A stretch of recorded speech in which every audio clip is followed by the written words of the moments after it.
Good evening and welcome inside the Cross Insurance Center. We are awaiting the Class C North Girls Regional Final between the Dexter Tigers and the PVHS Howlers. My name's Zach White. I'm joined by Rich Rotella. We're going to be doing the commentary for you this evening. We've got Mark Cownan producing this one for you all. Rich, it's been a fun tournament. It's been a fun day of basketball here. We've got another fun one on the way. We definitely do there, Zach, and it's great to be back with you again tonight. And I think the theme of this tournament has been the third time. And that's a perfect segue into this game, Rich, because we have two teams out there that are familiar with one another. The Dexter Tigers were victorious in the regular season twice over PVHS. The only two losses on the season for the Howlers came against the Tigers. But, Rich, as you just mentioned, tough to beat a good team three times. We saw that on display earlier today, didn't we? We did. The Skank boys fell earlier today to Bangor Christian. And we saw it last night. The Ellsworth girls fell to Old Town. Yeah, so the Tigers trying to change that trend. The Howlers trying to keep that trend going. And it's going to be a great game between two very well-coached teams that know each other well. And it is a saying that it's tough to beat a team three times. But it's true, and there's validity and there's reason behind that. The more familiar you get, the harder it is to, or easier it is rather, to game plan for one another and prepare for that game. I want to run down a few stats here from either side coming into this one. Rich, I'll do the Dexter Tigers. On the season, they were averaging 49 points a game and only allowing 25 and a half. That's quick math here, Rich. An average margin of victory of 24 and a half points a game. So they play that brand of defense, the Jody Grant style of defense that really doesn't graduate with each batch of players. Defense definitely on display for the Tigers night in, night out.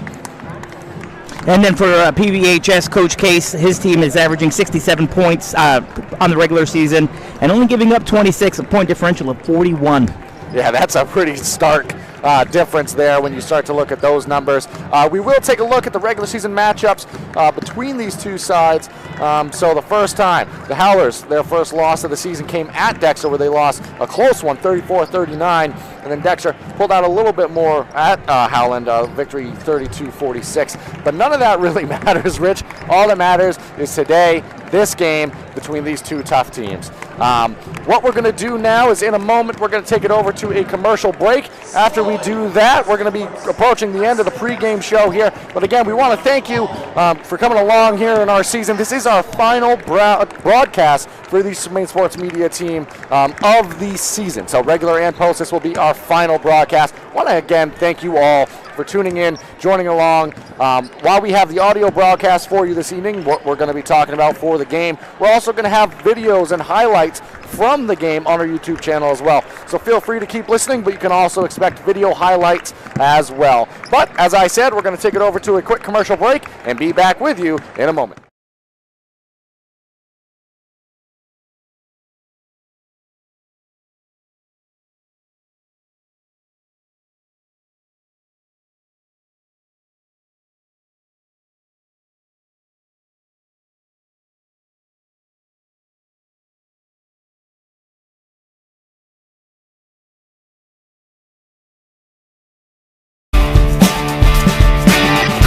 My name is Rick Ames, and now we have an office in Dexter, which is what we consider our hometown now. We still have our office in Lincoln, and we're loving that.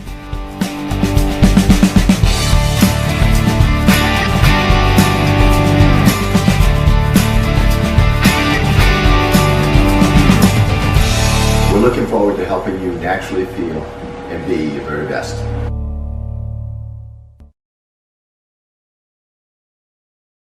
Busy, with places to go, things to do, people to see. Let Maine Highlands Federal Credit Union make managing your money easy with mobile services, bill pay, Apple Pay, mobile deposit, and more. We're as close as your phone. Now serving all of Piscataquis, Penobscot, and Somerset counties. Maine Highlands Federal Credit Union. Personal service, shared value. MHFCU.com. Building or remodeling a home or office and need electrical work? Call Ideal Energy Solutions. Ideal Energy Solutions is ready to wire your building right. Don't settle for less than ideal. Go with Ideal Energy Solutions. Call today.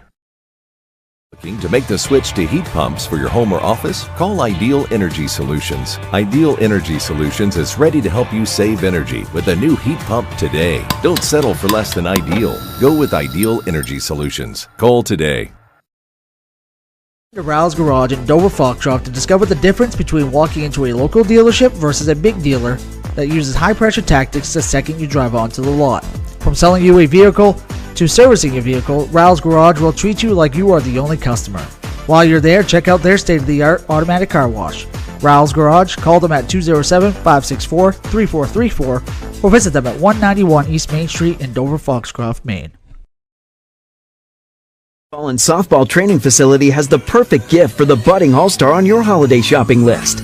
Give the gift of training. Sluggers offers both group and one-on-one lessons for all levels. Give the gift of experience. From batting cages to advanced technology, Sluggers is the perfect place to get practice and improve skills. Give the gift of competition. Joining a travel team at Sluggers is a great way to learn and grow with new friends. You're sure to hit it out of the park when you give the gift of Sluggers.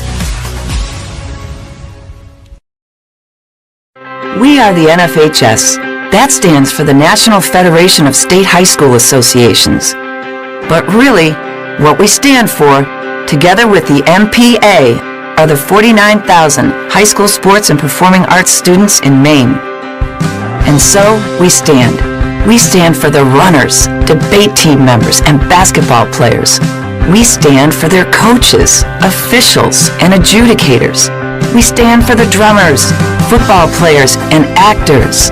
We stand for the golfers, singers, and swimmers. We stand as the national leader and advocate for these essential activities and all who participate in them and make them possible, because it is our purpose to ensure that high school students get to play, perform, and compete together. To learn more about who we are and what we stand for, visit nfhs.org. Timeout! All right! Remember, we're a team that plays together. Listen, the winning will take care of itself. We just have to get everyone involved. In interscholastic sports, we celebrate what makes every one of us unique. And in the pursuit of a common goal, everyone in the huddle, in the bleachers, and in the community comes together. This message presented by the MPA and the Maine Interscholastic Athletic Administrators Association. Have you noticed bad behavior has become normalized at interscholastic athletic events? Some fans seem angry. They lack civility toward one another. Some even get aggressive and unruly. Time out! What is going on? This has to stop. Let's not forget, school sports aren't just about winning. And they're definitely not an excuse to take your frustrations out on the official or the opponent. They're about teaching lessons like perseverance, respect, and empathy, so students can learn and grow as people, not just as players. We all have a role to play in setting a good example for our students and teaching them these important values. So fans, it's time to step up your game and behave positively at interscholastic athletic events in Maine. This message presented by the MPA and the Maine Interscholastic Athletic Administrators Association. Kimball Insurance, located at 91 Main Street in Sangerville, is a local independent agency that can handle all of your insurance needs. Let us find the best coverages at the best rates for your family. Visit us today at kkorp.com. Call or text 876-9777. Ideal Energy Sports is offering various opportunities to play indoor baseball and softball at the Jim Robinson Fieldhouse with their state-of-the-art hit track simulator. For more information, visit their website www.idealenergysports.com and like and follow them on Facebook.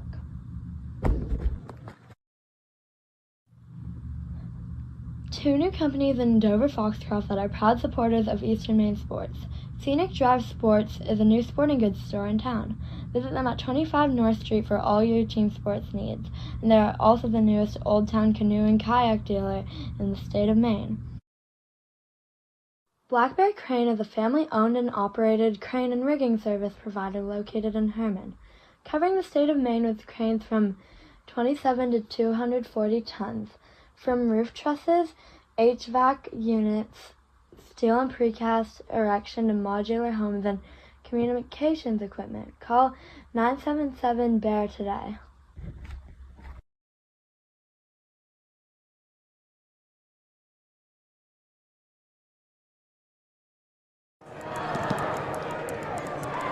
Welcome back here now as we wind down the final 2:27 of the pregame here, just awaiting the start of the Classy North Girls Regional Final between the Dexter Tigers and the PVHS Howlers. One more time, my name's Zach White. I'm joined by Rich Rotella. We're going to be doing the commentary for you this evening, and you heard from some of the sponsors who have helped make this tournament 2024 coverage free and available. Why don't we hear from a few more?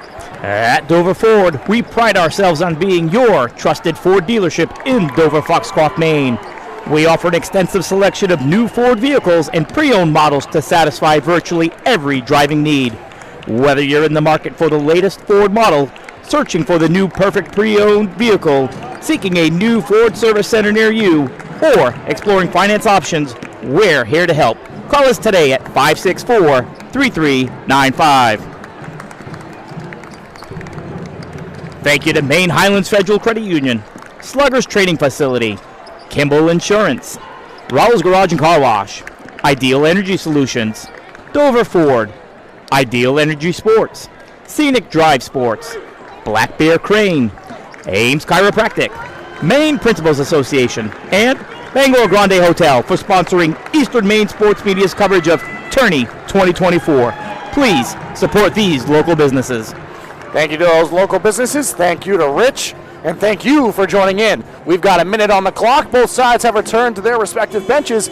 In a moment, we're going to turn it over to the public address announcer in this one, and they're going to give you the entirety of each team's roster, starting with the benches. The starting lineups will follow, and we'll have, I believe, the national anthem as well, as this is the first game of the evening session. So we'll have the lineups, the national anthem. At that point, we'll be ready for tip-off and to get this game underway. So at this time, we're going to turn it over to Bob Beetham, public address announcer here inside the Cross Insurance Center. For the 2024 Maine Principals Association Invitational Basketball Tournament, presented by Ware Butler Building Supply. This Northern Maine Girls Class C Championship game features the number 3 seeded visiting Howlers from Penobscot Valley High School with a record of 18-2, and the number 1 seeded home Tigers from Dexter Regional High School with a record of 19-1. Before introducing the teams, the Maine Principals Association reminds you that sportsmanship is an expectation at all MPA-sanctioned events. Cheer for the players, respect the opposing team, accept the decisions of the officials, be proud of your high school student athletes, and give them reason to be proud of you by demonstrating good sportsmanship. At this time, let's meet the participants in this evening's regional championship game. Introducing first the team members for the Penobscot Valley High School Howlers, coached by Nate Case. On freshman number 2, Brooklyn Raymond. A senior number 4, Aubrey Dion. On freshman number 31, Abby Farley. A junior number 32, Jessica Conrad.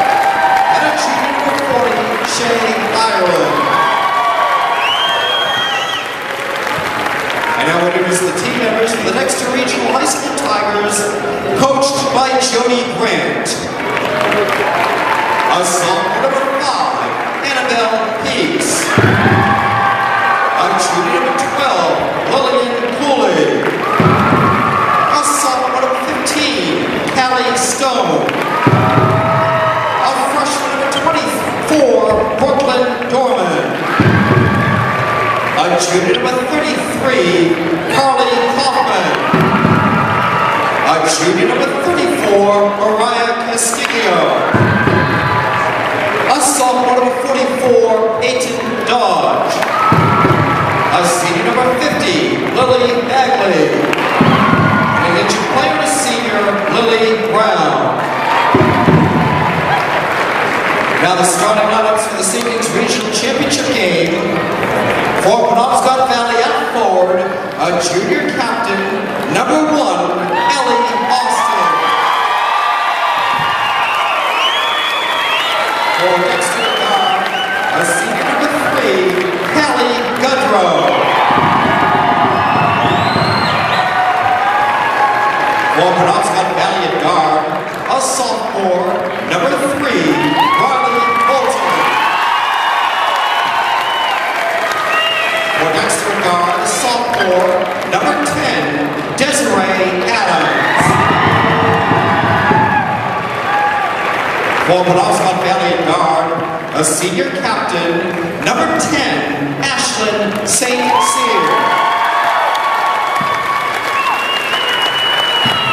For Dexter Guard, a junior, number 14, Abilene Corson. For Penobscot Valley at forward, a senior captain, number 13, Mia Lee. For Dexter forward, a senior, number 23, Hannah Dean. For the Penobscot Valley High School Howlers at forward, a sophomore, number 20, Lana Cummings. And for the Dexter Regional High School Tigers at forward, a senior, number 32, Maisie Peach.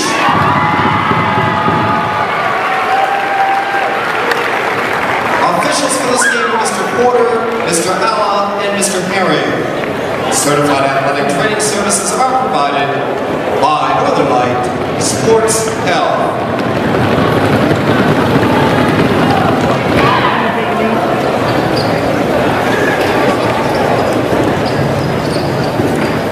At this time, we invite everyone to stand and remove your hats. We'd like to take this time to take a moment in remembrance of longtime tournament director Jerry Goss, who passed away this past December. As a tribute to Mr. Goss, a flower is placed on his usual chair for this entire tournament week. We now ask you please observe a moment of silence in memory of Mr. Jerry Goss.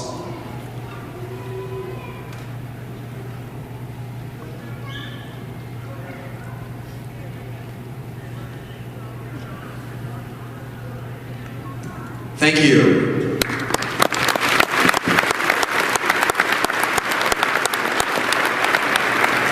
Please remain standing as the Dexter Regional High School Band, under the direction of Kim Brewer, honors our country with the playing of our national anthem.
All right, you've heard the lineups, the national anthem. Only thing left to do, jump ball and get this game underway. In case you weren't able to hear the starting lineups, I'm going to go through them one more time, starting with the Penobscot Valley Howlers. Number 13, Mia Neal. Number 10, Ashlyn St. Cyr. Number 1, Ellie Austin. Number 3, Riley Moulton. And number 20, Cummings. And for the Dexter Lady Tigers, number 3, Callie Goodrow. Number 10, Desiree Adams. Number 14, Abilene Corson. Number 23, Hannah Dean. And number 32, Maisie Peach. And to get this one underway inside the circle, it's Peach and Austin for their respective sides, ready to tip off the final game of the Class C North season. And the tip is away and controlled by Hannah Dean and the Tigers. It's going to be Goodrow racing downhill now, stops at the top of the key. Ball being swung around. Howlers starting in a zone in this one. Corson thought about it from the left side wing, gave it back to Goodrow. Ball being swung along the perimeter. Back to Corson now, left side wing. This time she'll take the three. Rolls in and out. Rebound inside by Peach. She's going to be fouled on the putback attempt, and that's going to be the first against Ellie Austin inside. Yeah, Abilene Corson was left all alone on that, Zach, and I'm not sure they're going to want to do that all night long. Yeah, Corson proved she can knock it down during the regular season, and Peach proved she's very capable of swallowing up rebounds. That time fouled on her attempt back at the rim, so she's going to have free throws on the way. The first attempt from the line now. Off the back iron again, and falls out. So no good on the first. One more on the way now. Peach's second on the way. That one's good. And the Tigers are on the board first. It's going to be Austin bringing the ball up now for the Howlers. Corson on her. Austin now hands off to Moulton. Moulton, more dribble handoff action along the perimeter now. That's St. Cyr. Back to Austin, who pulls back from the top of the key. Dribble handoff well guarded that time by Adams. And again, Howlers content to run the offense along the perimeter here. But good perimeter defense by the Tigers forces a pickup. Ends up in the arms of Austin. She drives baseline along the right side and kicks it out, but that's going to be tipped away. It was stolen initially by Adams, but Moulton came flying in. Is going to be whistled for the foul there. And that's going to be the team's second foul. One thing I did notice on that possession, we saw two Howler ladies on the ground. I'm not sure if they lost their footing or what happened there. Yeah, a couple of solid screens and running through those screens. So a lot of contact. They let them play that possession until that eventual foul there on the almost near turnover. But now it's going to be the Tigers working with it. Callie Goodrow gives off to Dean inside. Dean shot off the bottom of the backboard, no good, and Ellie Austin has it and is running. Austin pulls up from the free throw line. In transition, her shot no good. Offensive rebound that time brought down by St. Cyr. St. Cyr is going to hand it back off to Austin, who's going to reset the offense here. Goes behind her back, receives a screen, and still just keeps backing it up here. Good defense and recovery there by Corson. Yeah, the Tigers continuing the strong defensive effort from just last night as well. So let's see, from Thursday night, excuse me. Let's see how they keep up with this. It all starts to morph together eventually. That time passed off to the left side corner and a drive. Tipped away initially, but ends up with a shot at the rim. That time no good for Neal. Good recovery on the defense there, but Neal has a kind of a mismatch in terms of the dribble drive penetration against Peach.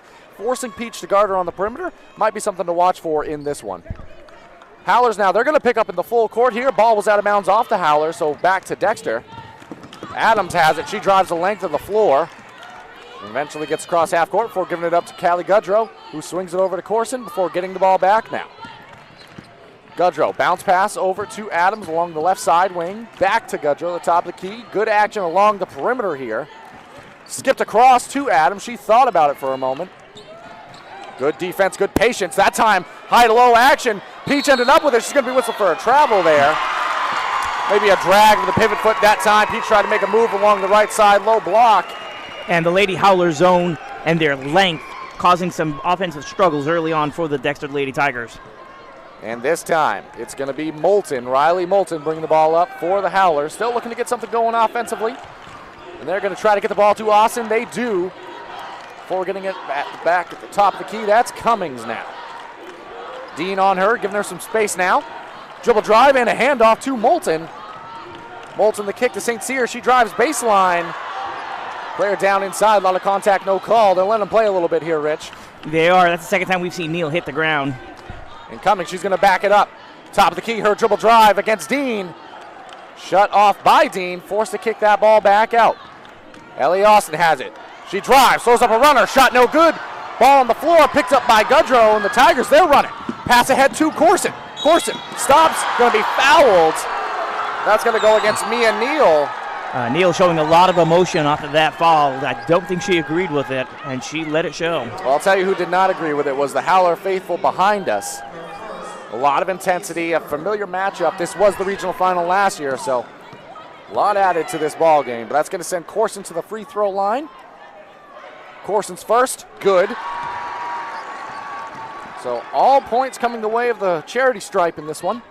Peach went 1 of 2 on her trip earlier. Corson made her first now. Second one on the way. Second one is good. So perfect trip from the free throw line there for Abilene Corson. And it's a 3-0 Tiger advantage here. And number 3 for the green team. The Lady Howler's going to be bringing it up. That's Riley Moulton. Picks up her dribble and passes it over to Ellie Austin along the right side wing. Cummings now has it. Definitely trying to get Austin going, sending her a lot of screens here. But good ball moving across the perimeter. That time Moulton, the triple drive. Her shot the rim, no good. Rebounded inside by Goodrow. Goodrow coming down with her second rebound already. And Corson, she's going to push ahead now. Back to Goodrow at the top of the key. Goodrow picks up her dribble. Dean has it. She's going to take a look. Short corner, good. And she's continuing with her hot shooting. This continues from Thursday night. First field goal of the ball game. Tigers lead 5-0. Ball back to Riley Moulton and the Lady Howlers. They're going to dribble it up now. Austin off the dribble handoff. Goes downhill, has it poked away, but that's going to be off of the Tigers. Going to stay PVHS basketball along the baseline. Quick hands by Corson, able to knock that ball out of bounds over the end line. It's going to be St. Cyr taking the ball out of bounds now. Able to eventually get it into Moulton. Kick back out now. 3-point attempt. 3-point made there. Nice shot, Mia Neal. And it goes back to what I said earlier, Rich, maybe the mismatch along the perimeter for Neal against Peach. Absolutely, and she's going to hit that all night long. It might be a long night for the Lady Tigers. And the stolen pass there in the half court. And the Howler faithful on their feet that time. Peach tried to get it from the short corner to a cutting Hannah Dean inside. Good active hands and taken away. PVHS with some momentum. And Desiree Adams is going to pick up the foul for the Lady Tigers, the team first. Ball played in. St. Cyr to Moulton now. Moulton has Adams on her, who just picked up the foul. Dribble handoff to Ellie Austin. Austin weaving through traffic, gets it to the right side wing, still keeps the dribble alive. Skip pass all the way to the left side corner. The shot from 3, no good. We're going to have a foul. See if that's on the box out or if that's going to be 3 attempts. It's going to be 3 attempts coming now. Yeah, I think that foul is going to be on Maisie Peach. Again, she's out, just as you pointed out earlier, out on Mia Neal and made the contact. So not only did Mia Neal knock down the 3 moments ago, she's going to have 3 attempts from the free throw line, and that first one is good. So all points in this one for the Howlers coming from number 13 in green, Mia Neal. Second one from the line, same results, good.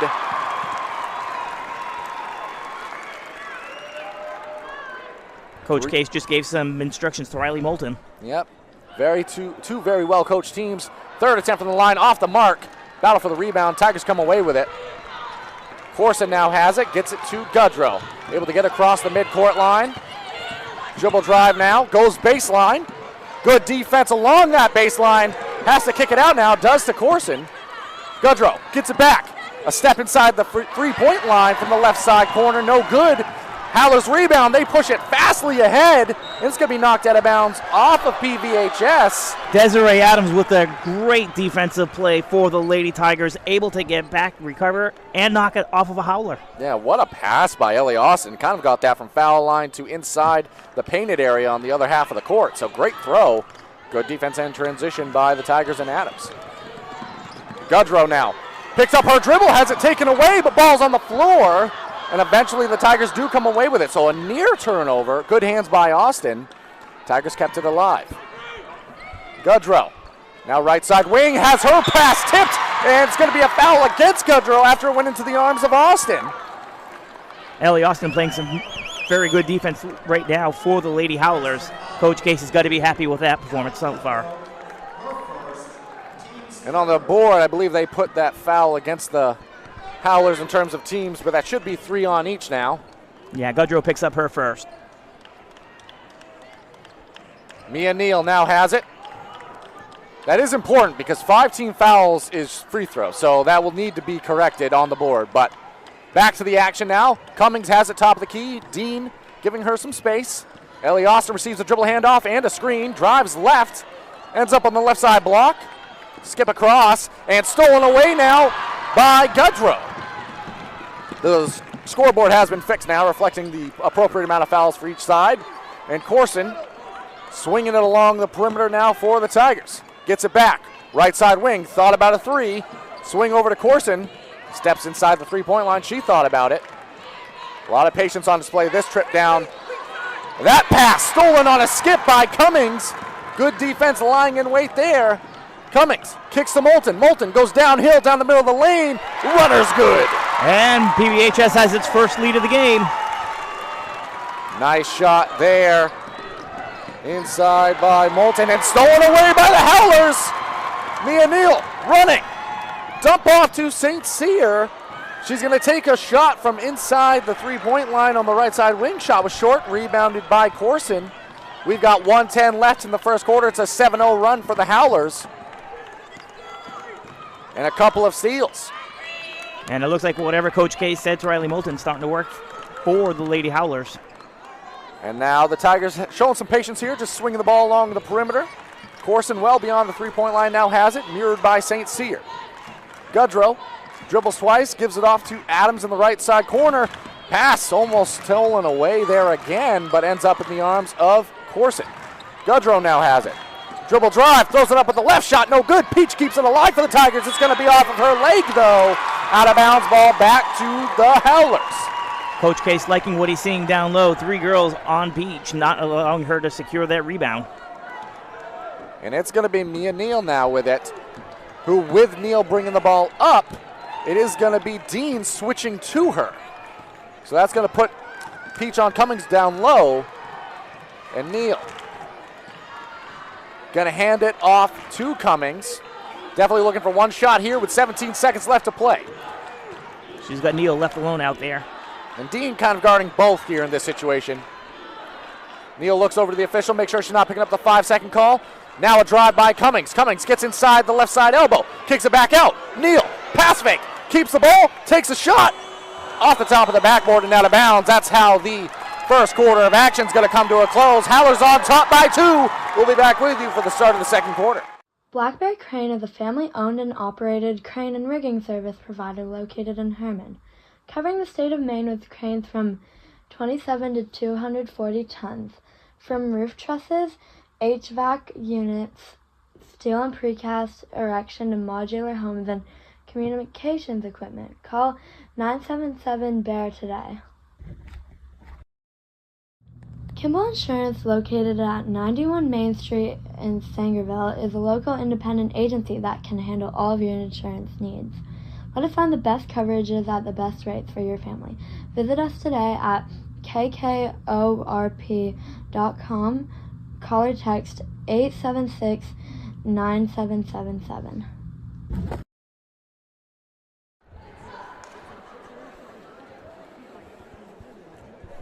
Welcome back here now as we prepare for the start of this second quarter. A nice answer to an early Tigers push, some early fouls.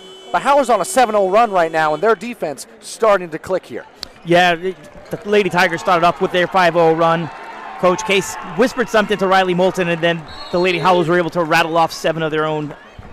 And let's see where we go with this second quarter. And Peach, a great player, but inside mostly. So when you stretch her out to that 3-point line, it does create that mismatch opportunity, and that's something Coach Case picked up on, and they've kind of shifted their offense a little bit. But the Howlers, they're going to start with the ball, and Austin's going to start by going downhill, gets into the middle of the lane, throws up a runner with the left and good. Ellie Austin with a great basket right there for the Howlers, and they're on a 9-0 run. Right over the outstretched arm of Maisie Peach as well, so a great take by Austin. Goodrow now picks up her dribble, gives it off to Abby Corson at the top of the key. Corson now passes up a 3, gives it up to Goodrow in the corner. Her shot from the right side corner, no good, and tracked down by Brooklyn Raymond, who checked in at the start of this quarter. Raymond, she's going to go coast to coast, throws it up, plus the foul. Yeah, and that foul is going to be on Abilene Corson. It'll be her first, the team's first here of the second quarter. And that's going to stretch it to an 11-0 run. Howlers on top by 6 with a free throw on the way for one of the more impactful players in this Class C North Girls Tournament, Brooklyn Raymond, who rattles in the free throw as well, converts the three-point play. And Tigers, they're going to get the ball back down 7. Corson drives the length of the court, dump off now to Adams. Yet to see any substitutions out of the Tigers in this one as well. Adams takes a dribble in from the left side corner. Shot, no good. Pass ahead now. The Howlers are running. Moulton gonna take a look at a three, gonna knock it down. Riley Moulton with the three. Coach Grant with a timeout for the Tigers, and the Howlers are on their feet. We're going to take it with them and be back with you in 30 seconds. Ball and softball training facility has the perfect gift for the budding all-star on your holiday shop. The gift of training. Sluggers offers both group and one-on-one lessons for all levels. Give the gift of experience from batting cages to advanced technology. Sluggers is the perfect place to get practice and improve skills. Give the gift of competition. Joining a travel team at Sluggers is a great way to learn and grow with new friends. You're sure to hit it out of the park when you give the gift of Sluggers.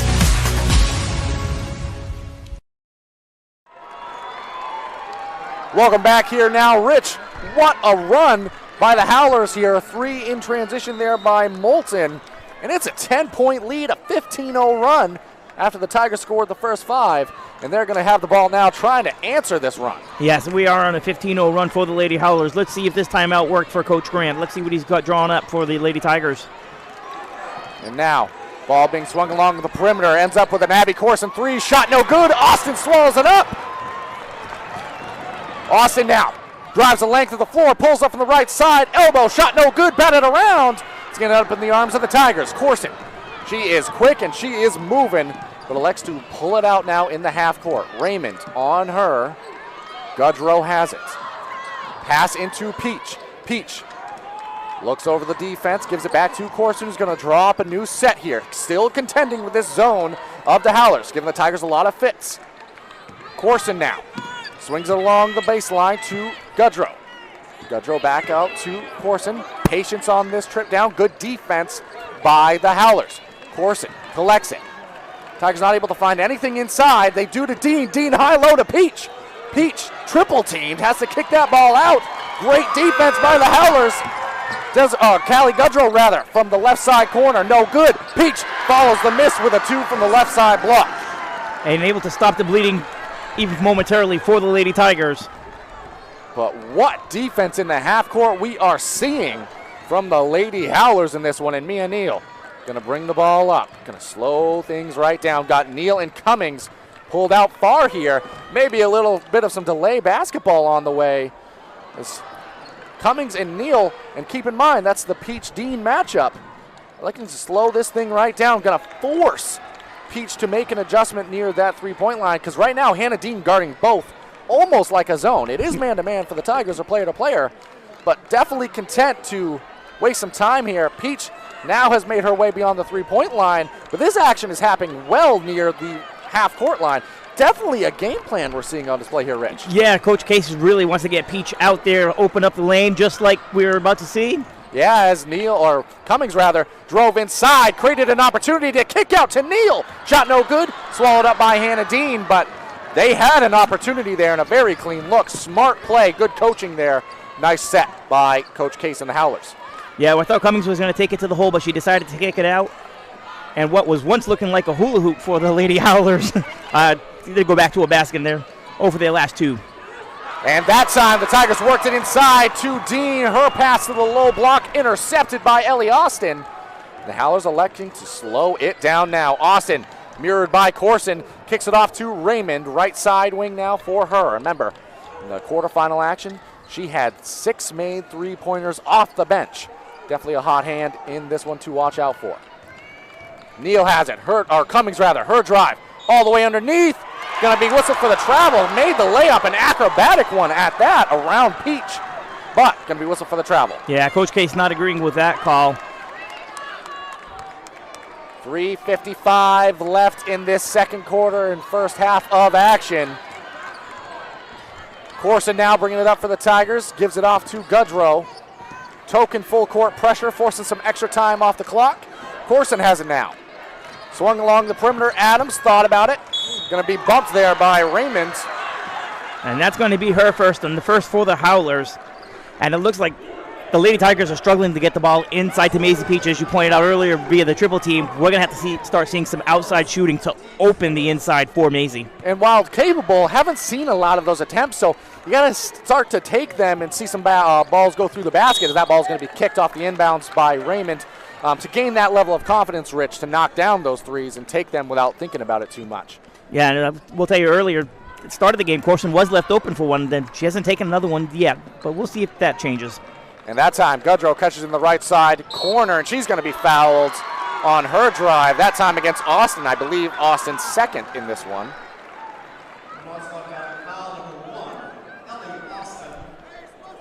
That is her second. That's the team second here in the second quarter. 3:24 left to go. And now the Tigers are going to be taking the ball out underneath the basket here.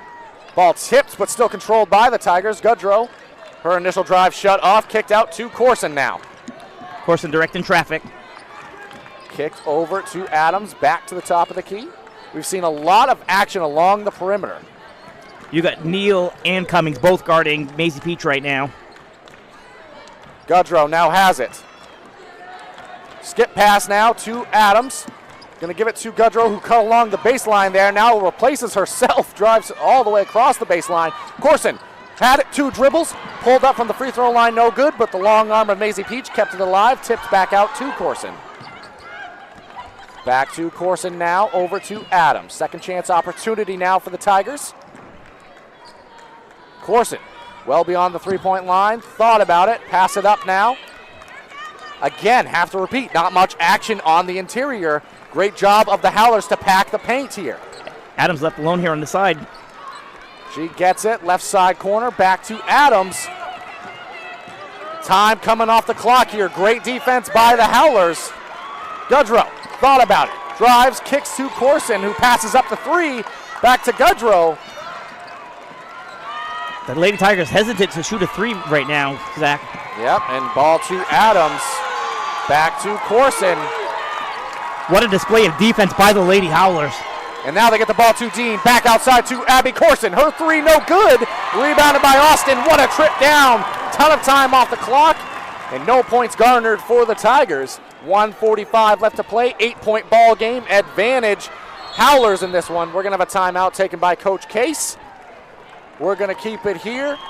We've got 1:42 left to play in this first half of action. What a first half for the Howlers defensively. We are used to talking about the Tigers' defense. It's something that's been consistent with them year in and year out. But we need to give the Howlers a ton of credit, not just in this one, but what their defense has been able to do on the season. Keep in mind, when you look back at the regular season, they were only allowing 26 a game. That's pretty good. They are, and keep in mind what they're doing in this postseason as well with the victories that they've been able to pile up over Hodgdon and Fort Kent. Yeah, holding a ton of turnovers for the Fort Kent Warriors in their previous matchup. We've seen a few by the Tigers, and maybe that's part of the patience. Tigers saw some of that game, not trying to commit as many, but it's ending up in just delayed basketball here. Advantage Howlers early on as they're going to be taking the ball out from the sideline. Ball played into Neal, and again, going back to this set where both hands on the hip, one ball included, waiting for Peach to make their way all the way out. Gets close enough now. Neal looking for the officials' count. Neal the drive, kick to St. Cyr. And St. Cyr picks it up, gives it back to Neal though. And a travel on Neal.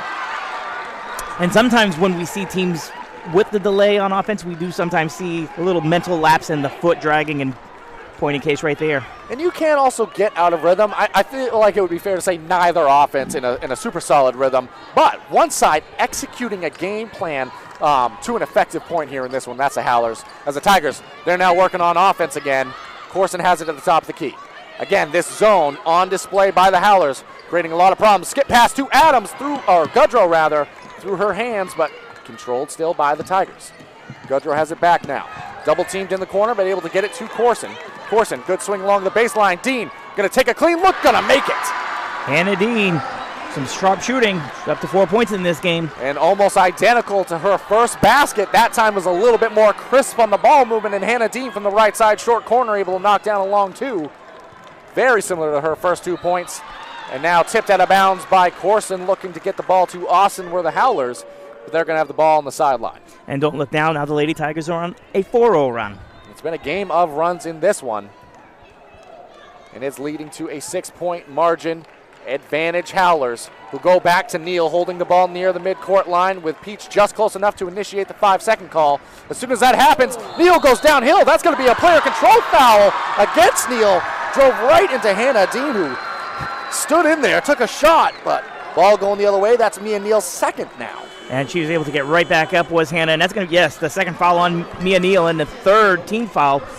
25.9 seconds left, so maybe not much of an issue here. But let's see if Dexter can convert here, going the half on a positive note. And you actually have a foul to give now for the Howlers, so you can let this run for a little bit, then commit the foul and force the Tigers into a more difficult opportunity if the situation calls for it. Tigers now moving the ball along the perimeter. Again, we've seen a lot of force moving along that perimeter, but now with 10 seconds left, happy to do so. 15-9 our score. Gudrow has it. Takes a couple dribbles, kick to Corson. Corson, 1 second, gonna have to take it from three, off the mark. Off back iron, no good. That's gonna do it for the first half of action. Advantage Howlers, they're up 15-9, headed into the break. We're gonna take a break and rejoin you in a moment.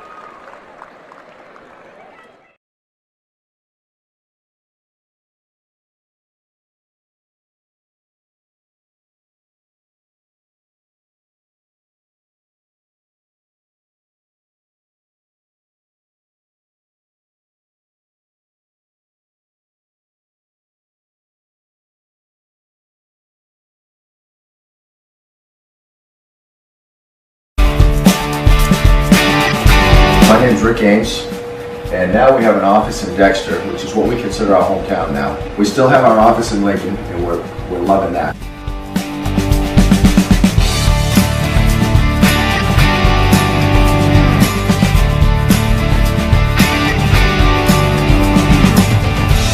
We're looking forward to helping you naturally feel and be your very best.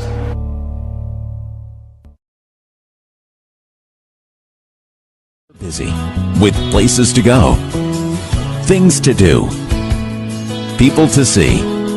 Let Maine Highlands Federal Credit Union make managing your money easy with mobile services, bill pay, Apple Pay, mobile deposit, and more.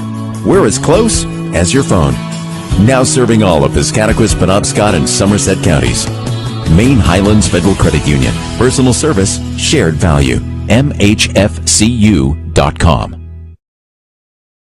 Building or remodeling a home or office and need electrical work? Call Ideal Energy Solutions. Ideal Energy Solutions is ready to wire your building right. Don't settle for less than ideal. Go with Ideal Energy Solutions. Call today. Looking to make the switch to heat pumps for your home or office? Call Ideal Energy Solutions. Ideal Energy Solutions is ready to help you save energy with a new heat pump today. Don't settle for less than ideal. Go with Ideal Energy Solutions. Call today. To Rouse Garage in Dover Foxtrot to discover the difference between walking into a local dealership versus a big dealer that uses high-pressure tactics the second you drive onto the lot. From selling you a vehicle to servicing your vehicle, Rouse Garage will treat you like you are the only customer. While you're there, check out their state-of-the-art automatic car wash. Rouse Garage, call them at 207-564-3434 or visit them at 191 East Main Street in Dover Foxcroft, Maine. Baseball and softball training facility has the perfect gift for the budding all-star on your holiday shopping list.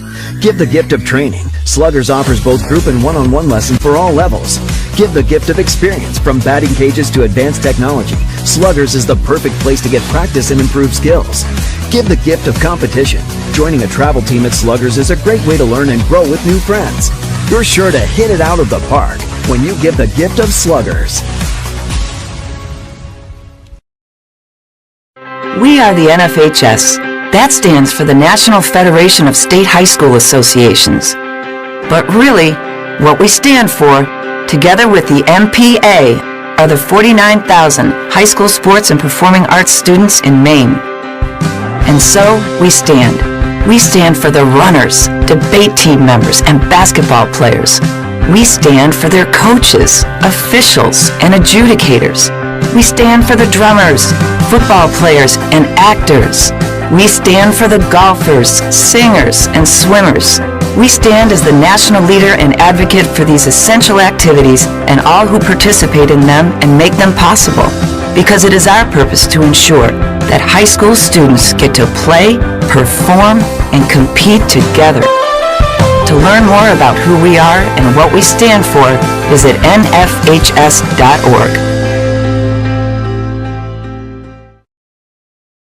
Timeout! All right! Remember, we're a team that plays together. Listen, the winning will take care of itself. We just have to get everyone involved. In interscholastic sports, we celebrate what makes every one of us unique. And in the pursuit of a common goal, everyone in the huddle, in the bleachers, and in the community comes together. This message presented by the MPA and the Maine Interscholastic Athletic Administrators Association. Have you noticed bad behavior has become normalized at interscholastic athletic events? Some fans seem angry. They lack civility toward one another. Some even get aggressive and unruly. Time out! What is going on? This has to stop. Let's not forget, school sports aren't just about winning. And they're definitely not an excuse to take your frustrations out on the official or the opponent. They're about teaching lessons like perseverance, respect, and empathy, so students can learn and grow as people, not just as players. We all have a role to play in setting a good example for our students and teaching them these important values. So fans, it's time to step up your game and behave positively at interscholastic athletic events in Maine. This message presented by the MPA and the Maine Interscholastic Athletic Administrators Association.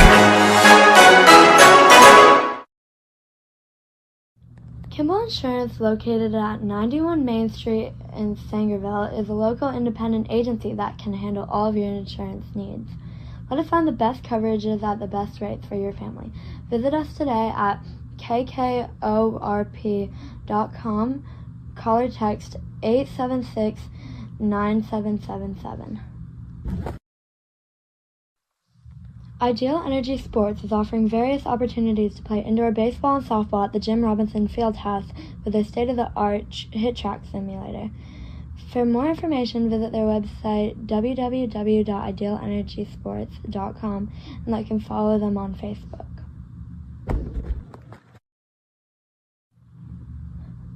Two new companies in Dover Foxcroft that are proud supporters of Eastern Maine sports.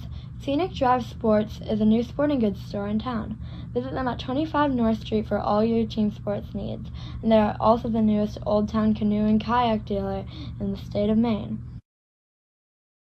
Black Bear Crane is a family-owned and operated crane and rigging service provider located in Herman, covering the state of Maine with cranes from 27 to 240 tons, from roof trusses, HVAC units, steel and precast erection and modular homes, and communications equipment. Call 977-BEAR today.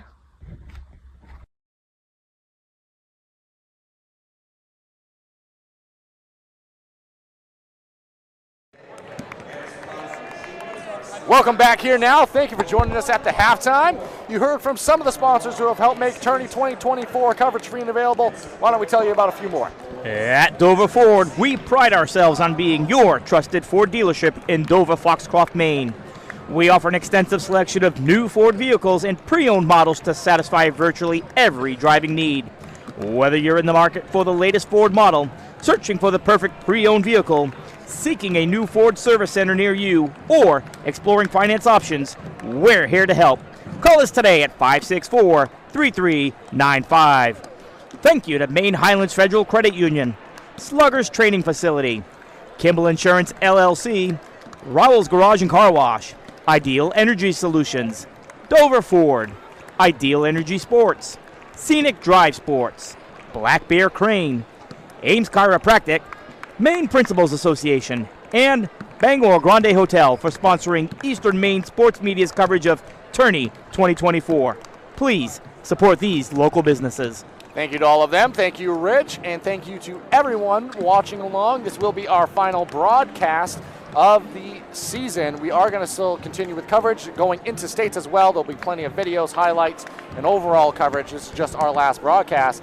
And Rich, although it's not the most flashy and high scoring, that was a fun first half of basketball in terms of the chess match that we're seeing on display between these two very well-coached teams. And Coach Case gave him the advantage in that one, at least in terms of the offensive switch they made by putting Neal and Cummings out and forcing Peach or Dean to make a decision. Yes, Coach Case really come prepared here in this first half. Going to be interesting to see, as you put it, the chess match here to start off this second half. Lady Howlers, last time they were in the regionals, 2019, the last time they won that 5 years ago. However, this past fall, they did bring home the gold ball in soccer. Yeah, so they know what it takes to win. And as do the Lady Tigers and Coach Grant, I expect to see some adjustments here, which is part of the excitement that we have entering this second half. See what Coach Grant and the Tigers have in store to kind of answer the call. And again, a very well defended 15-9 is our score, but that's because we're seeing good action either side defensively. And again, going back to what we were saying about the Howlers slowing things down as they get an eruption here from the crowd behind us as they make the return to the court here. Just waiting for the Tigers to do the same. It is going to be Tiger basketball to start this second half of action. Looks like the same five for either side that started the ball game will be back out there on the floor now. No substitutions on the ball game at all for the Dexter Tigers. Corson now. She drives, kicks to the right side corner. That's Goodrow. Goodrow skip pass to Adams across the way. Adams knifes inside. We're going to have a 3-second violation, which wipes away the left side layup. Must have been Peach inside there, Rich. That was Peach, and that was a great offensive design by the Lady Tigers to get into the lane. Unfortunately, Maisie had already spent 3 seconds there. Yep, so initially good play there. It's going to be Neal bringing the ball down again for the Howlers. Gets the ball back in the right side corner before giving it to Cummings at the top of the key. Looking for Ellie Austin, who has a size mismatch against Corson, but Corson, one of the better defenders in Class C. Yeah, Abilene Corson's a fantastic defender. And we're going to have a screen set there. Neal set it, and Desiree Adams tried to go straight through the screen, and that's going to be a foul against Adams. That is her second now. No major foul trouble. A few players on either side that have two. And it's going to be Howler's ball now, getting it into Austin. And the strategy of keeping Dean and Peach out from underneath the basket, helping with the rebound battle for the Lady Howlers. Moulton now. Dribble handoff intended and given eventually to Cummings, who gives it off to St. Cyr in the corner. St. Cyr going to dribble it right to Moulton. He's going to reset the offense, receive a screen, and bring it back. We'll be drawing up a new set opportunity here. Screen is set. Drives down the length, and that's going to be swatted, but going to have a travel before the block. I believe Peach was going to get to that one cleanly either way, but actually it's going to be a turnover. So that ball was going to be blocked out of bounds. So in an essence, what was going to be possession for the Howlers has gone to a turnover now. And Corson's going to take the ball for the Lady Tigers, and let's see what offensive set they have here again, if they can generate some more offense on the baseline. And the Howlers sticking with this zone defense to start this second half of action. Ball being quickly moved along the perimeter. Goodrow, a shot fake on a three, drove all the way. Her shot from the baseline right at the rim, no good on the left side. And Austin has it and is quickly moving. Gives it off to St. Cyr. St. Cyr shot off on the low block, and that's going to lead to a timeout taken by Coach Case and the Howlers. Kind of did so out of desperation to not pick up a turnover or a jump ball situation. So we're going to keep it here. 6:29, just getting this third quarter of action rolling. Rich, we've seen some adjustments here. Tigers looking like they're moving with a little bit more pace offensively. They are, and the baseline's been open 2 times in a row now. But it looks like Coach Grant found something. Unfortunately, we had a 3-second violation and then another turnover. So something's changed offensively, and we'll see if Coach Case counters that move. And it is, again, so fun as a fan of the game, and also sitting here being able to share it all with you at home, watching these two masterminds go to work on the floor and watching their excellent players execute those game plans. But it's going to be the Howlers with the ball underneath the basket here, following the timeout. St. Cyr looking to get it in, thrown all the way up top to Austin. Has it at the top of the key, calling for the screen now, but elects to back it up. Austin keeps the dribble alive, Corson on her. Dribble hand off now to Cummings. Cummings receives a screen, has to pick up the dribble before giving it back to Neal, and Neal gonna turn around and go right back to Paul Bunyan at midcourt and force Peach to guard her out beyond the three-point line. Hand off now, Cummings guarded by Dean tightly. Another player down, blocked at the rim as Cummings went all the way down inside the paint there. Good presence of mind by Peach, and the Tigers have it now. And Corson trying to get some separation, but being guarded closely by Riley Moulton. And foul's going to be called against Moulton, who, as you pointed out there, Rich, was guarding closely. That time maybe a little too closely. And that's going to be the second foul against Moulton now. And it'll be the Howlers' first foul of the second half, or third quarter.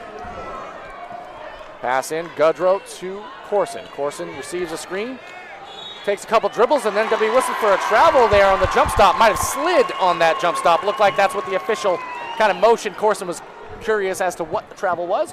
Looks like after the jump stop, a slide of the feet. That's a travel, and we're going the other way.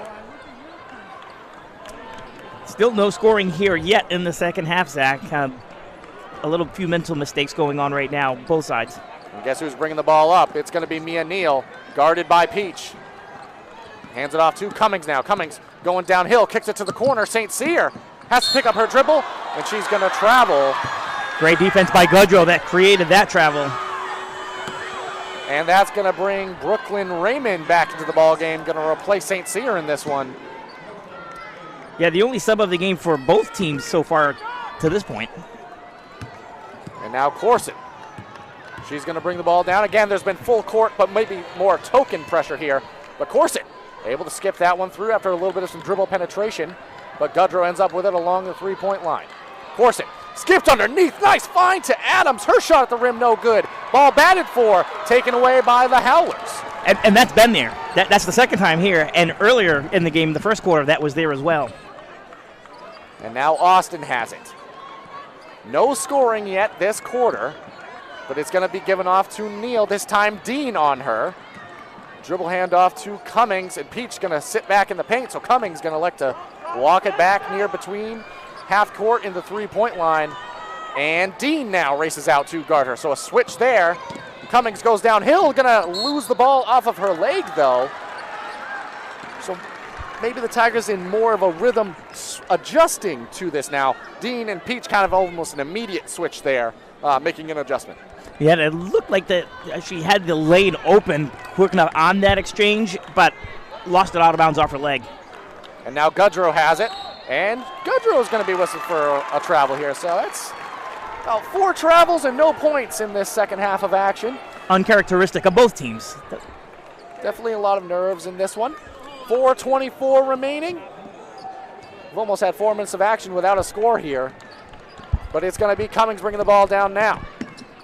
And Cummings going to be called for the travel there. By the way, folks, these are travels. I know you can't see it on the screens, but Rich and I promise we're not lying. Both teams just dribble drives and then unable to correctly stop and come to a complete halt there. Now the game's being closely refereed. It's also being closely guarded on the defensive end. And Dean had it on the short corner. She skips it out. Callie Gudrow from 3. Her shot no good. Ball's on the floor. Howlers diving. Tigers diving. And we're going to have a jump ball. It's going to go back to the Howlers here. 4 minutes exactly on the clock. 4 minutes without a basket. Brooklyn Raymond going to be taken out. Now Tigers kind of applying their own token pressure full court. Maybe looking for a turnover here, something to get their offense going. But Ellie Austin, she's going downhill, kick to the corner. That's Raymond. A lot of attention on her when she's beyond the three-point line. Given back to Moulton. And we saw the Tigers install this defense against Mattanock late in the game, and it really created a lot of turnovers. And now Ellie Austin has it again. Dribble handoffs along the perimeter between Cummings, Moulton, and Austin. That action continues. Neal operating at a pivot at the top of the key, just applying screens over and over. Now Moulton. Screen set.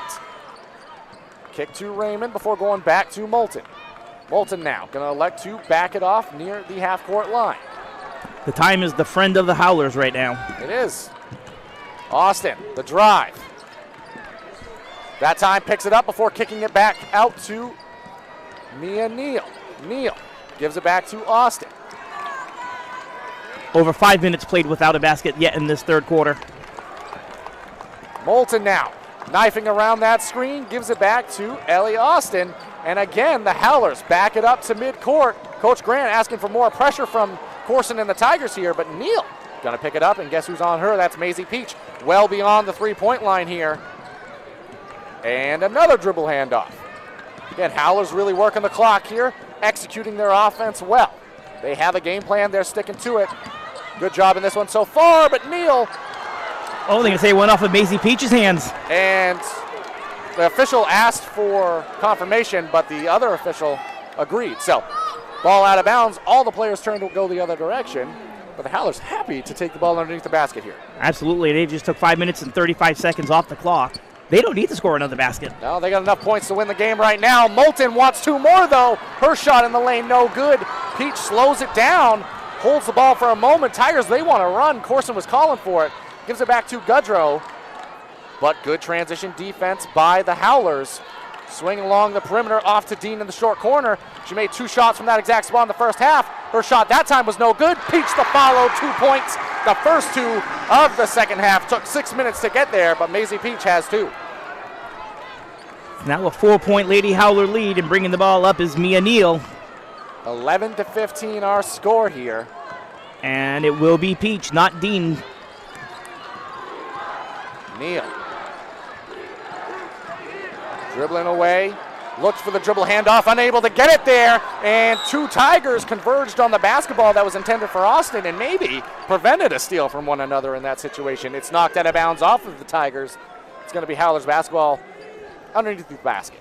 Goodrow with a great reaction time, and you're correct. Her and Corson collided. Had they not, it would have been in the hands of the Tigers. And off the inbounds, it was taken away by Desiree Adams. She's racing down, throws it up, and the foul! She's met by a couple of Tigers.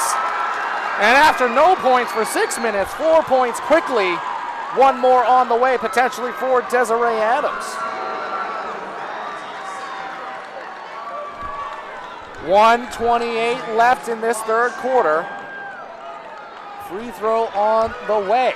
Was that foul on Neal, Zach?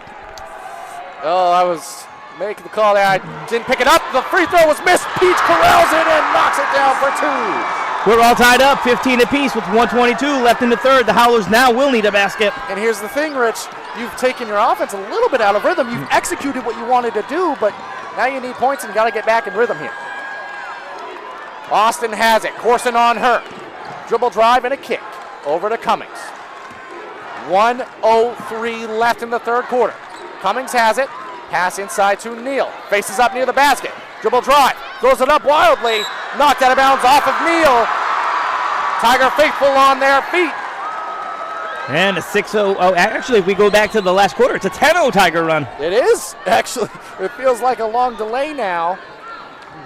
But Adams has it. Gives it off to Deems, and we're going to have a travel. About the fifth or sixth of the quarter here, Rich. There's been more travels than points, but that shows you the intensity of this ball game. Both sides on a knife's edge offensively, just trying to make things happen. But that's going to give it ball back to the Howlers. 45 on the clock here.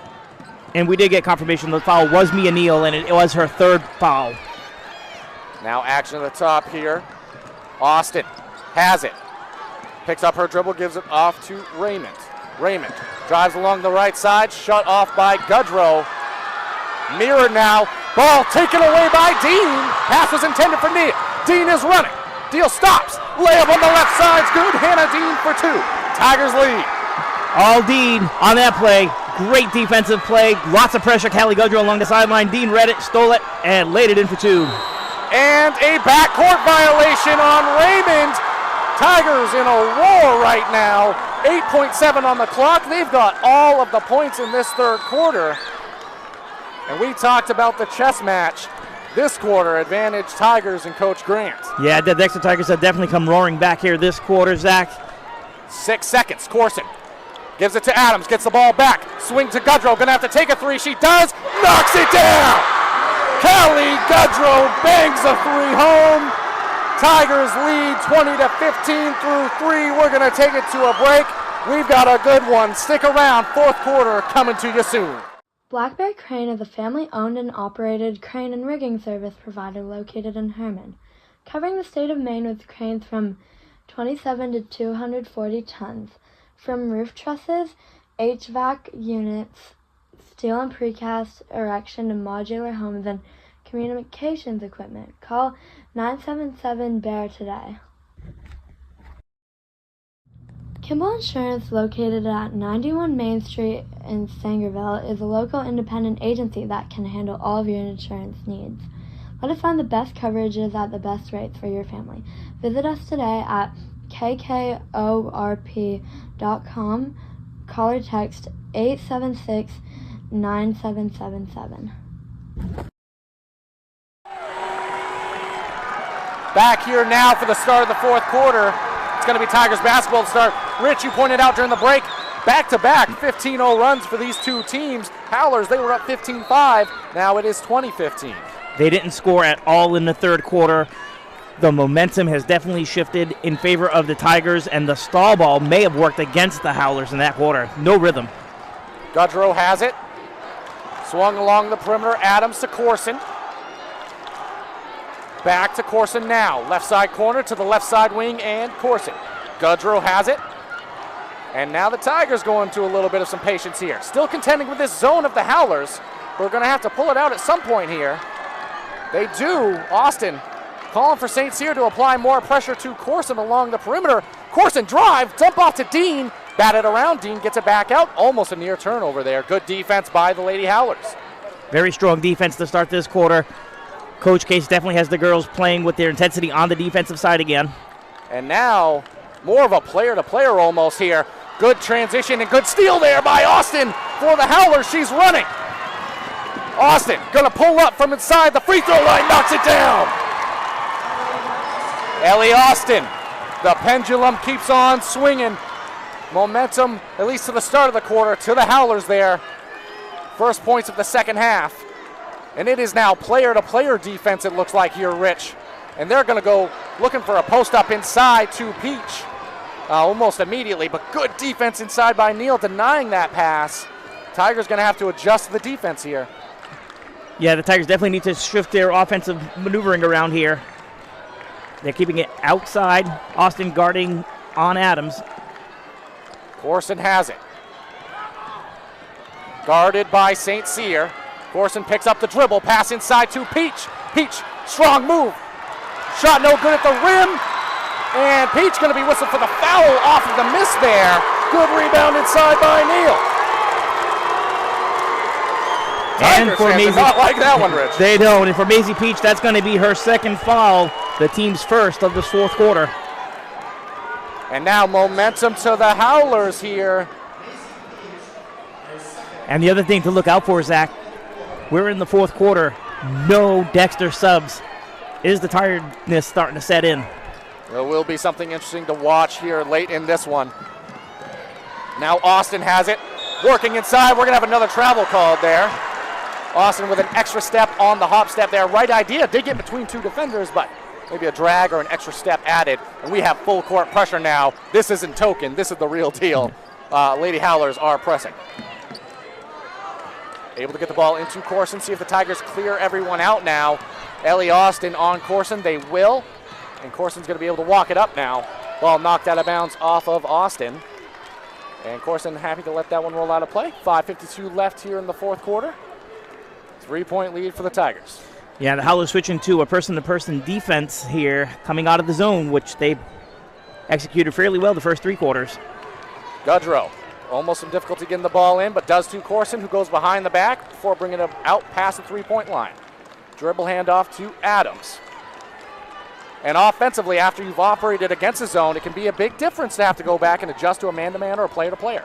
Hannah Dean, caught at the elbow, give it inside to Peach. Peach high-low action, and she's fouled. Going to have a chance for two at the line.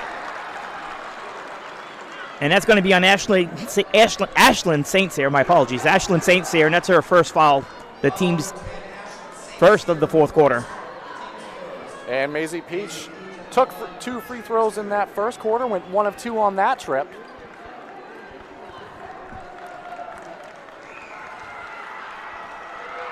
First one this time, off back iron, no good. Stays a 1-possession game here, Rich.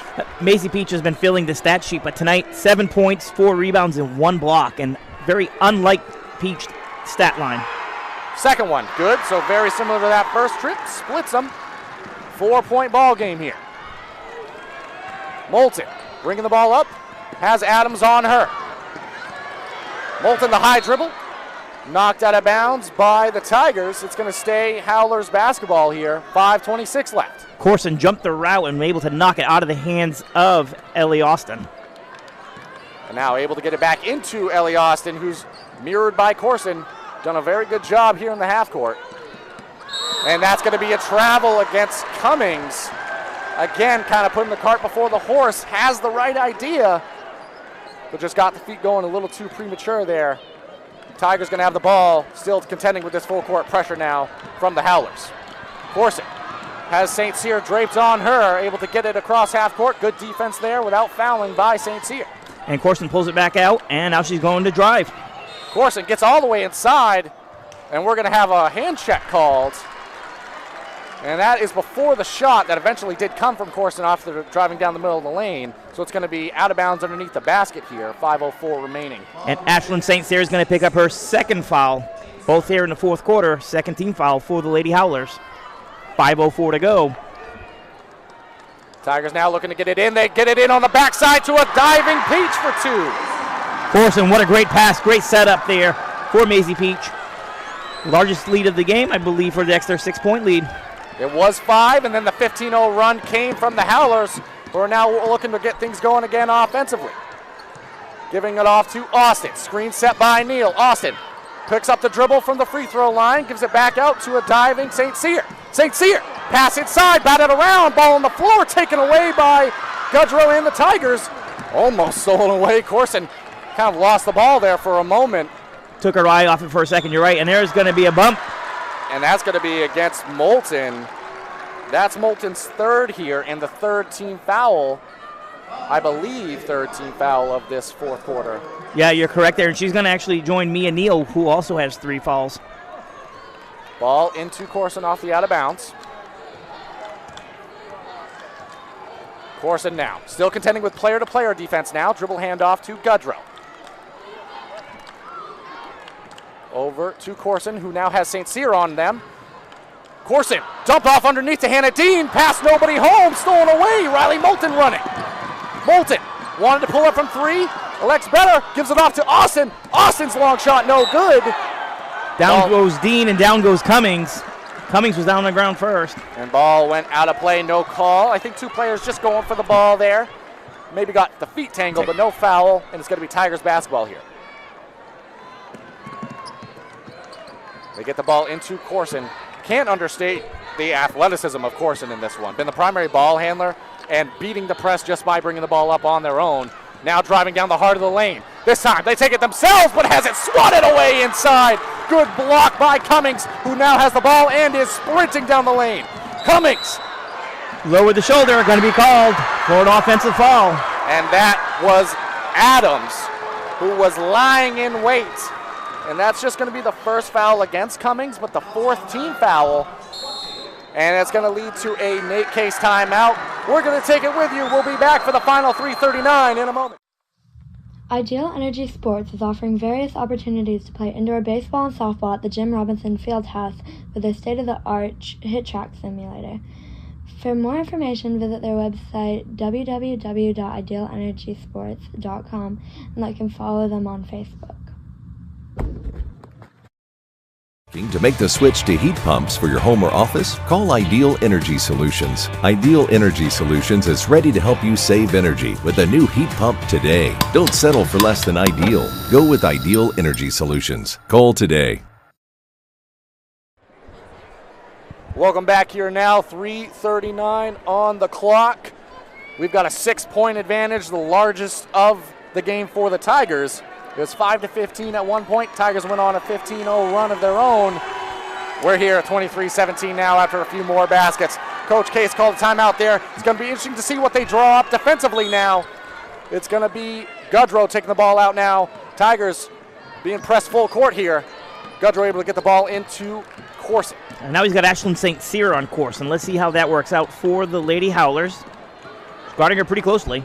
And almost steals it away, but Corson gets it across the timeline there. And that's going to be a foul against St. Cyr, and we've got 2 free throws on the way now. That's the 5th against the Howlers. With 3:27 left, we're going to see a lot of free throws in this one, Rich. Yeah, and let's see who's been working on those during practice, after practice. So Corson's going to step to the free throw line, and Rich, haven't talked about it much this year as Corson's first from the line, rolls off back iron. But this is where the new rule, without having the 1-and-1, changes the end of a game, and we're going to see it on display here. We've talked about it before this season, but it's kind of amplified when you're in the regional final, because right now, 1-and-1, you'd be going the other way. Yeah, the only benefit you get out of it as PVHS is the fact that the time has stopped, and you have a chance to climb back in. 3:25 left, 7-point ball game advantage Tigers. Moulton has it, spinning, screen set by Neal. Hand off to Austin, Corson on her. Austin, knifing inside the spin, drive underneath. We're going to have a block called against Corson. Tried to kind of take a charge there. Good call. Didn't have the feet quite set or wasn't in position. But that's the second team foul against the Tigers now. And Corson's second foul. Again, as you pointed out earlier, no one's really in any immediate danger. A few girls with 3 and a bunch with 2, but nothing more. Now it's Howler's ball underneath the basket here. Able to get Moulton open. Moulton drives baseline, kicks it back out. Open look for Neal. Her shot no good, but swallowed up by Moulton, who backs it up for 3. Knocks it down. Riley Moulton with the big 3. And with that, we're going to have a timeout. And we're going to keep it here. What a game we are having. Lead cut to 4. Timeout taken. It's going to be a full timeout, so 60 seconds. Rich, 3:01. That's all we have left that, well, potentially, barring overtime, that's going to decide the Class C North Girls Regional Champion. Let's jump into the huddles here and ideally what you're thinking the coaches are talking about. Let's start with the Howlers. Coach Case is reminding the girls we have 1 timeout left the rest of this game. We need to execute defensively. If you see the times running off, we've already given them the time. Get the foul.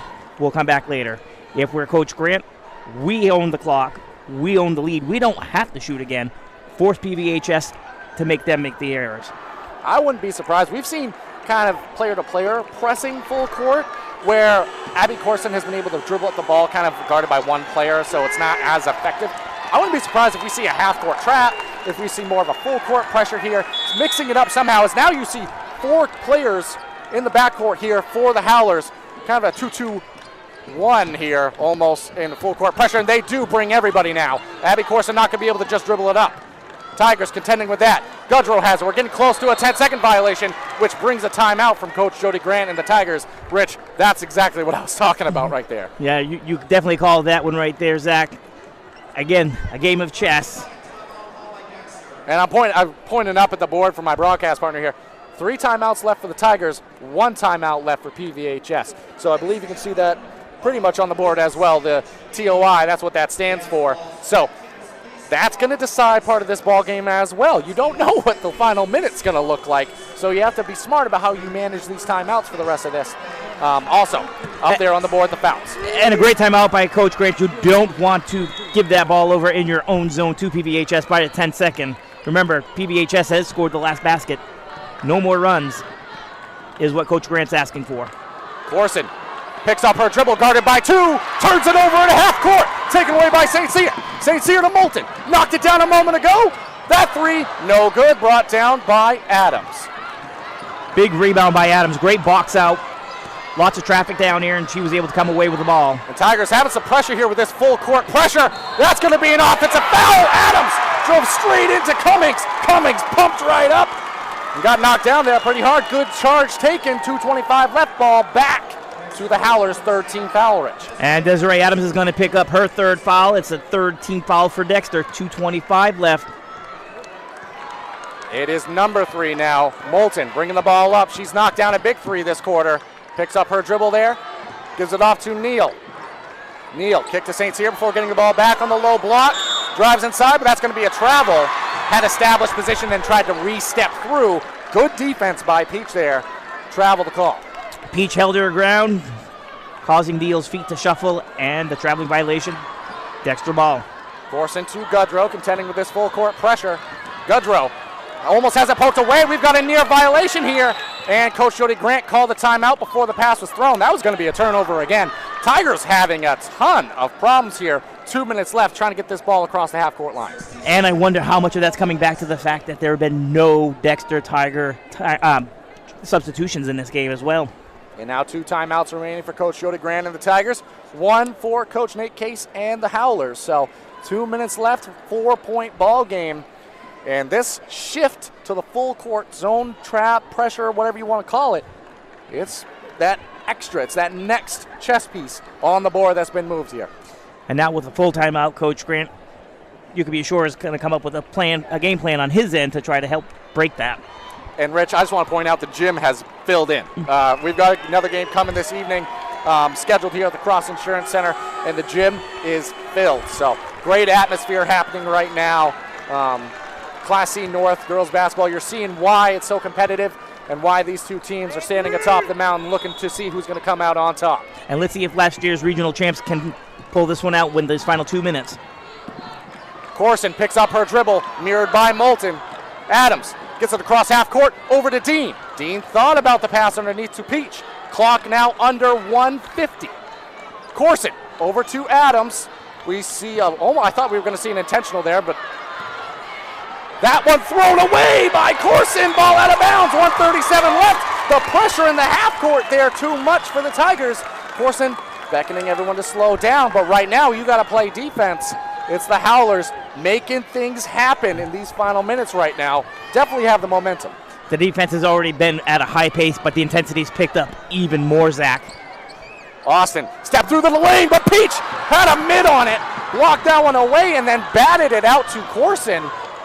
And now Corson gets across the midcourt line over to Goodrow, who gives it to Adams. Peach now inside, hook in the lane, good! Maisie Peach, big time basket. Big time players make big time plays. That one was huge. 6-point ball game. We've got 1:03 left. It is Austin bringing it across behind the back. Looking for a player, finds Moulton. Moulton, dangerous behind the arc. Dribble handoff to St. Cyr. Back to Moulton now. They drive. Kick to the corner. Neal. 3. Off the mark. Rebound by Dean. 45 left on the clock. Corson has it. Gives it off to Goodrow. Goodrow. Cross half court to Adams. Extra time running off the clock here. Now under 35. 2-possession game, keep in mind. And foul eventually comes. I was waiting for it, Rich. There it is. It's going to send Callie Goodrow to the free throw line. The senior, a leader on this basketball team, is going to be able to step to the free throw line with a 6-point advantage. 32 seconds left in the ball game here. A lot of time came off the clock before that foul. Still only a 2-possession game. Let's see what Goodrow does with these free throws. 2 on the way. First one, good. On the offensive end now, Moulton sitting in wait in the corner. Brooklyn Raymond, the 3-point shooters, checks into the ball game. Rich, not that you want to pick up a foul here for the Tigers, but you only have 3, so Peach and Dean can be aggressive going for an offensive rebound potentially here. Goodrow, that one off the mark. Raymond takes it away. Bringing the ball up. Raymond, the drive, steps it back. Time coming off the clock, mirrored by Goodrow. Austin in the corner. Austin the drive baseline. Euro step in the lane. Shot no good. Swallowed up by Peach. Under 15 seconds left. Moulton the foul against Corson. And Rich, I think it's going to be a second half effort. And I'll keep using the analogy. A few extra chess moves on the board. And the Tigers have themselves in a winning position here. Up by 7 with 14.8 left. They still have those 2 fouls, which can stop the clock, stop any momentum of PVHS. And Corson off on the first, so this game not over by any stretch, but only one more timeout for PVHS. They've got to get the ball up the floor. 14.8 left. Corson second as Moulton races back near the ball. Corson knocks that one down. And a full timeout going to be called by Coach Grant of the Lady Tigers. And that is one more for each side now. 8-point ball game. I like this timeout by Coach Grant, probably telling your team this game is not over. You have to keep playing tough in the front court. A couple threes, and this game is right back into a one possession margin here. But what do you think either side's talking about, Rich? I think right now part of this is to give his kids a little bit of a rest. Again, no substitutions this entire game for the Lady Tigers, but also do not foul on the three. And careful when you get that ball in. We don't want a 5-second violation, and we don't want a turnover. Do not let momentum swing. And the Tigers now coming back out. It's going to be Adams who's going to be applying pressure, not going to let the ball advance easily here. Again, only 3 fouls. You have 1 to give in this situation. Howler's going to be taking the ball out here. And Adams is actually going to draw back. There's going to be no full court pressure. It was originally because I think they thought Moulton might be the one taking it out, but it is Austin. Austin crosses that half-court line. Drives all the way, throws it up, blocked out of bounds by the long arm of Maisie Peach. That is her 3rd block, and we have Howler that's down on the ground right now. Is that Ellie Austin? That is Ellie Austin. Austin, after the block by Peach, fell to the court there. We are going to keep it here with the game almost being over. At this point, the coaches are with Austin. Austin moving. Definitely that's the most important thing right now, so we'll update you as soon as we see anything going on with Ellie Austin. Who's now sitting up, but as you can see, we can see Tigers clapping for Austin. Great game. That one was a block by Peach. There was no foul called, so it will be Howler's basketball underneath the basket there. It almost looks like a situation, I don't want to speculate, but Austin might have lost the wind there, hitting the floor. Yeah, it looks exactly what that looks like. And for Coach Case, they're going to get a quick 3 with a quick timeout. And for the Tigers, again, 3 team fouls. You can afford to be a little bit aggressive here, but you don't want to foul a 3-point shooter and give opportunities when the clock is stopped. Austin back up now. Going to be checking out of the ball game. Brooklyn Raymond checking in, replacing Austin in this one. But now let's return to the action here. Again, Austin left under their own power. It's going to be Ashlyn St. Cyr taking the ball out underneath the basket. And Rich, it's an 8-point margin, so it's a 3-possession game here. Huge set opportunity now for the Howlers. Raymond curling around a couple screens. Gives it to her in the corner. Bats it back out to the top of the key. That's Neal. Neal, long 3. Good! But that will end it. The Dexter Tigers are back-to-back regional champions. They win this one 28-23. The final chess piece is on the board. The Tigers, they are queens of the North. They win this one. They outscored the Lady Howlers 19-8 in the second half. That no points in the third quarter really went against PVHS. It was a good plan until it no longer was. Yeah. And what we're going to do now is we're going to quickly sign off because we've got videos to record and interviews to be had. So stay around for the Eastern Maine Sports YouTube page. Keep watching. We'll be on Facebook as well. You can expect some highlights and some